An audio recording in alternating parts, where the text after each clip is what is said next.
Hi everyone, welcome back to my channel. I'm so excited to share more meaningful and inspiring content with you. Since it's Valentine week, I want to talk about something close to my heart, which is nurturing love and faith in marriage, especially when you have kids. Some people will tell you that make sure that you take your time before getting pregnant. If you're a newly married couple, take your time before getting pregnant.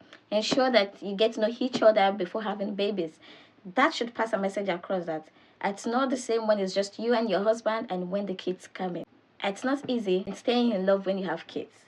Let's be honest. Raising children can shift a lot of attention away from your relationship, and marriage often takes a backseat, but it doesn't have to be that way.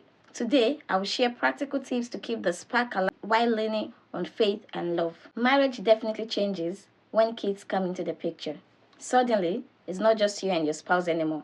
There are tantrums, school runs, sleepless nights, and never-ending workload. It's easy to forget that your spouse is still your husband or your partner, not just your parenting teammates. But here is what I have learned. A strong marriage benefits not only us as partners or couple, but also our children. They learn love by seeing it modeled at home. Number one on my list is pray together daily, even if it is brief. Faith is the foundation of love. Even if it's a simple 30-second prayer before bed or when you wake up, it keeps you and your partner or your husband spiritually connected. Even when you are not together, you can talk on phone and have maybe 30 seconds, 10 seconds prayer together. Number two on my list is prioritize check-in conversations. Life is busy, but don't let a day go by without talking, even if it's just 5 minutes. Check in and ask how your spouse is doing, how your spouse or your husband is really doing. Sometimes you can just, after the kids are in bed, you can talk. It helps us to feel connected with each other as well. And even if the person is at work, you can also send a message. Thirdly, schedule a date night. Date night does not have to be fancy.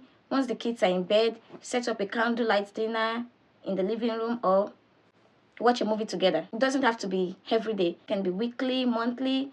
You can just decide to have dinner together after the kids are in bed, something like that, just to make you feel connected with each other. Number four on my list is small gesture of affections matters. Sometimes a quick hug, a quick kiss, or saying I appreciate you goes a long way. Don't underestimate the power of this little moment. Speak life into each other. Encouragement is powerful. Tell your spouse what you appreciate about them. Words of affirmation builds love. Last but not the least, divide parenting responsibilities. When you both share the load, there's more time and energy for each other. Teamwork really does make the dream work. Don't leave all the workload for the wife or don't leave all the workload for your husband. Make sure that you guys work together. I also want to acknowledge that some people might be finding marriage really difficult right now.